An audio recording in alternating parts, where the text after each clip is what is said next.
कांग्रेस के डीएनए में मुसलमान के लिए कोई भी मोहब्बत नहीं है। ये दिखावे के आंसू हैं।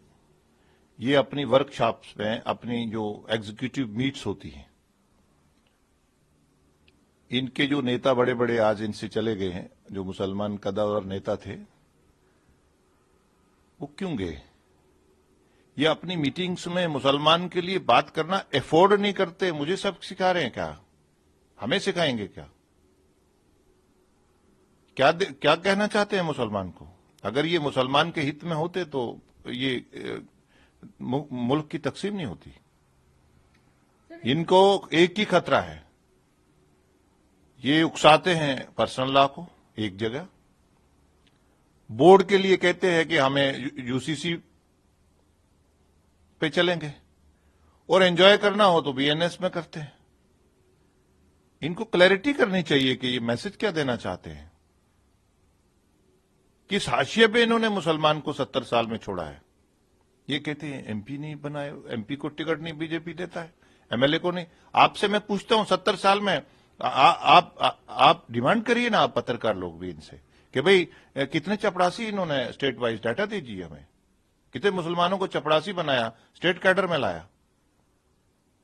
ये झूठ बोलते हैं मुसलमानों का। ये सिर्फ उनको कि अगर वोट बैंक से बाहर आ गया, वो पड़ गया, वो मेन स्ट्रीम में आ गया, हमसे हमारे क्लच से निकल जाएगा, इतनी बात है।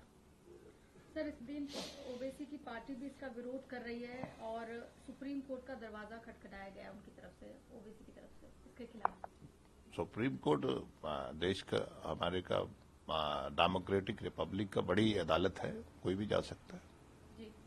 ऑल इंडिया लॉ बोर्ड ने भी राष्ट्रपति मुर्मू से मिलने का समय मांगा है तत्काल विषय पर, इसको लेकर मैं मुस्लिम पर्सनल लॉ बोर्ड से अपील करूंगा कि आप कांग्रेस, तृणमूल कांग्रेस, सपा के उसमें झांसे में मत आइए। सपा के चीफ ने जो मुसलमानों ने, यूपी ने कितने एमपी दिए सपा को, समाजवादी पार्टी को। आपने अखिलेश यादव जी का आप सुनिए ना, उनका भाषण लोकसभा, बॉडी लैंग्वेज देखा किस तरह वो मजाक उड़ा रहे थे, कितनी आगे उनको कोई सीरियसनेस दिखी आपको वक्फ में? उन्होंने 90% कोई वक्फ के लिए बात करी? आप देख लीजिए ना, वो रिकॉर्ड में है। ये झूठ बोलते हैं। आपने उनका वो कौन है, तृणमूल के वो जो बड़े नेता हैं इनके, बनर्जी, कल्याण बनर्जी, मुसलमानों को कहां वो नैरेटिव खड़ा कर रहे थे? कहते हिंदू तो अंग्रेजी कानून को मानता है और मुसलमान जो है वो आप अंग्रेजी कानून को नहीं मानता है। क्या कहना चाहते हैं वो? मुसलमान के लिए क्या नैरेटिव खड़ा कर रहे हैं? तुम उन्हीं की खाते हो, झोली भर भर के तुम्हें वोट दिया उन्होंने, और कैसा नैरेटिव उनके लिए आप देश में? आप मुसलमान को पहले आपने बैकवर्ड रखा, फिर माफिया के साथ जोड़ा, फिर आपने डॉन के साथ जोड़ा, फिर आपने टेररिस्ट के साथ जोड़ा। अब उसको कहां जोड़ रहे हैं आप? मुसलमान जो है वो देश से मोहब्बत करता है। हम जिस देश का नमक खाते हैं उसके लिए हम खून देने वाले लोग हैं। ये बदनाम कर रहे हैं हमें। इस विधेयक के पारित होने के बाद सर प्रदर्शन भी शुरू हो गया है। इम्फाल, मणिपुर में भी प्रदर्शन हुआ है। सर, वक्फ संपत्ति की स्वायत्तता पर इसके प्रभाव के बारे में चिंता व्यक्त की जा रही है, इस पर क्या कहेंगे आप? नहीं, उन्होंने देखिए, हमारे पास पहले नहीं नंबर था क्या? पिछले साल हमारे पास नंबर था। हम कितने स्टेक होल्डर्स को मिले, कितनी तरमीमें लाई। ये कहते डीसी कलेक्टर नहीं होना चाहिए, तो कलेक्टर नहीं होना तो आपका सर्वे कमिश्नर उसके सामने खड़ा क्यों नहीं हुआ? क्यों बीमार जानवर बन गया 95 एक्ट आपका?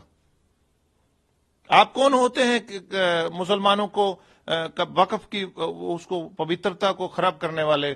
किसी की जमीन में झंडा गाड़ देंगे आप?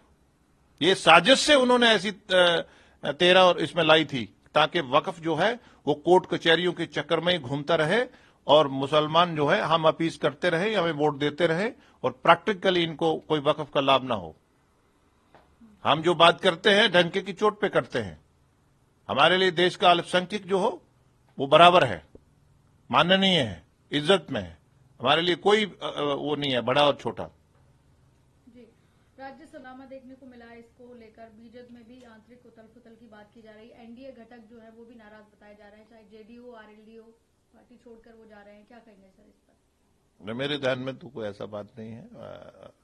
जेडीयू तो ने सपोर्ट करा है बिल को, बाकी मैं जानता नहीं। सदस्य पार्टी के नेता छोड़ चुके हैं इस पास होने के बाद बिल के। बड़ा देश है, इसमें बड़ी पार्टियां हैं, इसमें लोग आते जाते रहते हैं, यही तो जमहूरियत है। सर, प्रधानमंत्री ने जिस तरीके से बयान दिया है यूनुस से पीएम मोदी की टिप्पणी पर, मोहम्मद यूनुस द्वारा चीन को भारत के पूर्वोत्तर में अपना प्रभाव बढ़ाने के लिए आमंत्रित किया गया, उस पर कहा है कि माहौल खराब करने वाली बयानबाजी से बचा जाए, हिंदुओं की सुरक्षा सुनिश्चित की जाए। क्या कहेंगे इस चेतावनी को? हाँ, बांग्लादेश को सोचना चाहिए। बांग्लादेश के लोग भारत की इज्जत करते हैं कि उन्होंने कैसे उनकी आजादी में सपोर्ट करा है। ठीक है, उकसाते हैं लोग। बांग्लादेश हमारा अच्छा पड़ोसी है, ठीक हो जाएगा। वीके न्यूज, राष्ट्र के नाम।